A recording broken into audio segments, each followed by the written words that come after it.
서울경제 조양준 기자와 함께 산업계 이슈를 들여다보는 순서입니다. 최근 기후변화에 관한 정부 간 협의체인 IPCC는 지구의 기온이 산업화 이전에 비해 1.5도 높아지는 시기가 당초 예상보다 10년 앞당겨졌다고 발표했습니다. 즉, 기후변화를 막을 수 있는 남은 시간이 더 줄었다는 얘기입니다. 전 세계가 합심해 탄소 배출을 제로 상태로 만들어야 지구의 기온 상승을 1.5도 이하로 억제할 수 있다고 하는데요. 우리 정부도 이달 초 탄소 중립 시나리오를 발표했습니다. 이번 주 산업뉴스인에서 이 내용에 대해 좀 더 자세히 짚어보겠습니다. 조양준 기자, 안녕하십니까? 네, 안녕하세요. 네, 먼저 탄소중립위원회 발표 내용부터 좀 살펴봐야겠는데요. 좀 어떤 내용이 담겨 있습니까? 예, 지난 5일이죠. 탄소중립위원회가 발표한 탄소중립 시나리오는 일단 양이 좀 방대합니다. 네. 기본적으로 가장 감축 정도가 적은 1안, 중간인 2안, 그리고 감축 강도가 가장 높은 3안, 이렇게 3개 안으로 구성이 돼 있고요. 에너지, 산업, 수송, 건물, 농축수산 등 총 10개 분야에서 어떻게 탄소 배출을 줄일 것인지에 대한 방법과 각각의 목표치가 세부적으로 설정이 돼 있습니다. 이 가운데 눈여겨보셔야 할 분야는 전기를 만드는 분야인 에너지, 각종 제조업이 포함된 산업, 그리고 교통수단이 포함된 수송, 이 3개입니다. 가장 탄소를 많이 배출하는 분야가 이 3개이기도 하고요. 이 감축 강도가 가장 센 3안이 유일하게 탄소 중립을 목표로 한 시나리오인 만큼 3안을 기준으로 분야별 가장 큰 특징을 보면요. 이 에너지 분야에서는 2050년에 석탄 발전과 천연가스, 즉 LNG 발전이 전면 중단됩니다. 또 산업 분야에서는 수소 환원 제철 기술을 도입해 현존하는 철강업 고로 95%를 전기 방식으로 대체하기로 했습니다. 또 수송에서는 우리나라 자동차 97%를 전기 수소 자동차로 대체한다는 계획입니다. 30년 뒤에 다니는 자동차가 모두 전기 수소차가 되려면 앞으로 10년에서 15년 뒤 정도부터는 내연기관차 생산이 사실상 중단된다는 그런 이야기입니다. 네, 일단은 뭐 3안으로 끌고 가야 될 것 같긴 한데 좀 얼핏 보기에는 급진적인 계획으로 좀 보이기도 합니다. 이런 좀 현실 가능성에 대해서는 어떻게 보십니까? 이 결론부터 말씀드리면 이 탄소 중립 시나리오가 좀 무리한 것 아니냐 하는 지적이 나오고 있는데요. 이 앞서도 설명드렸듯이 이 가장 감축 강도가 센 3안이 유일하게 탄소 중립을 목표로 삼고 있기 때문에 3안이 바로 한국의 탄소 중립 로드맵이라고 보시면 되겠습니다. 그런데 에너지 분야의 경우 3안은 석탄 발전뿐 아니라 천연가스도 전면 중단한다는 계획입니다. 대신 태양광, 풍력 등 재생에너지 비중을 70%까지 늘리겠다고 합니다. 이 재생에너지 발전 비중은 2019년 6.5%인데 이를 10배 이상 확대한다는 것이죠. 태양광 발전에는 패널이 필요하고 풍력은 풍력 발전기를 설치해야 합니다. 이 발전 비중을 10배를 늘린다고 가정을 해본다면 여기에 들어가는 설비는 그보다 훨씬 어마어마하게 늘어야 합니다. 특히 재생에너지는 설비를 통해 얻는 전력 공급 능력이 8분의 1 수준입니다. 이건 정부도 인정하는 바이고요.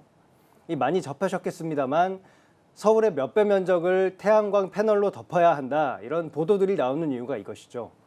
물론 정부는 패널을 들판이나 호수 같은 대용량뿐 아니라 건물에 설치하는 방식도 곁들인다는 계획입니다만 과연 이런 방식들로 충분할까 하는 의문은 여전합니다.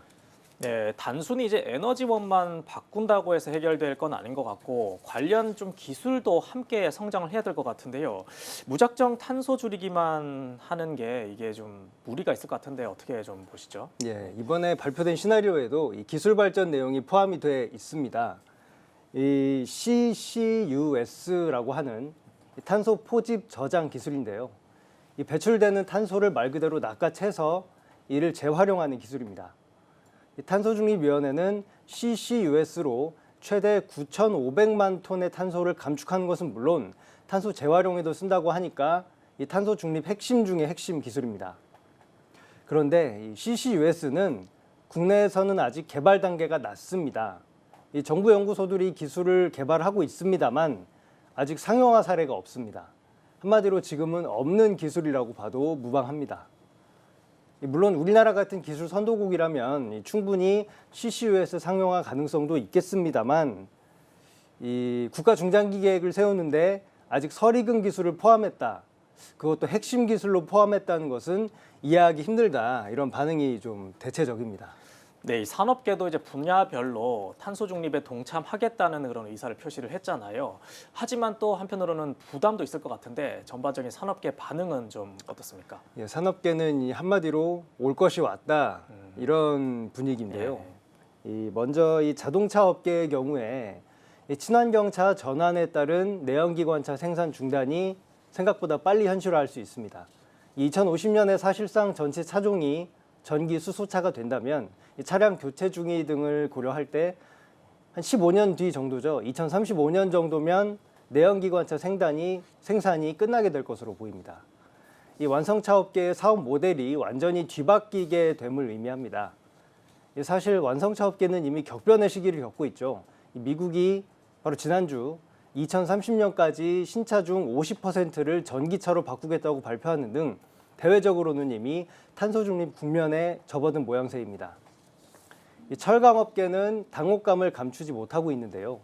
이 고로 95% 사실상 전체를 전기로로 바꾼다고 하는 것이 탄소 중립 시나리오인데 그 전제가 되는 수소환원 제철 기술은 이 CCUS처럼 기술 수준이 초기 단계입니다. 또 업계 일각에서는 이 고로와 전기로는 만들어내는 제품이 다르다. 따라서 전기로가 고로를 모두 대체한다는 것은 불가능한 일이라는 그런 지적도 나오고 있습니다. 예, 말씀해주신 대로 이제 많은 분야에서 큰 변화가 좀 불가피할 것 같고요.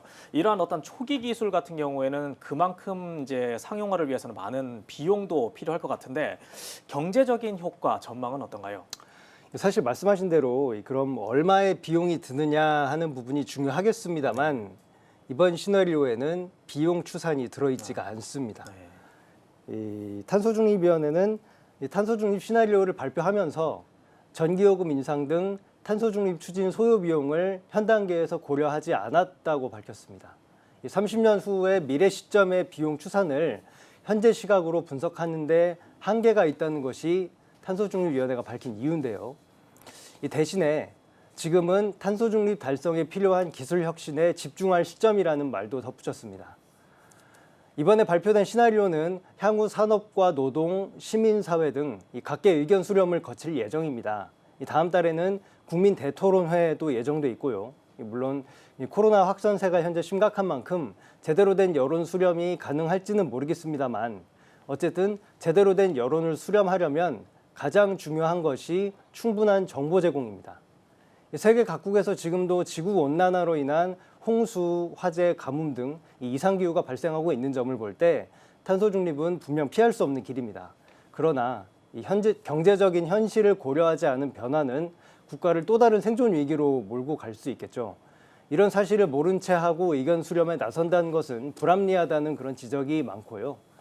내년 대선을 앞두고 전기요금 인상 가능성은 함구해야 한다는 정부와 여권의 입김이 반영된 것 아니냐, 이런 분석이 현재 지배적입니다. 네, 이제 비용 조달 계획이 빠진 건 좀 유감스러운 좀 부분이고 이 탄소 중립이 좀 정치적으로 이용당하는 일은 좀 없었으면 하는 생각이 좀 들고요. 또 이 문제는 어떤 이권을 떠나서 인류가 공동으로 해결해야 될 그런 과제라는 인식을 가지고 정책이 좀 추진돼야 할 것으로 보입니다. 조양준 기자 수고하셨습니다. 예, 감사합니다.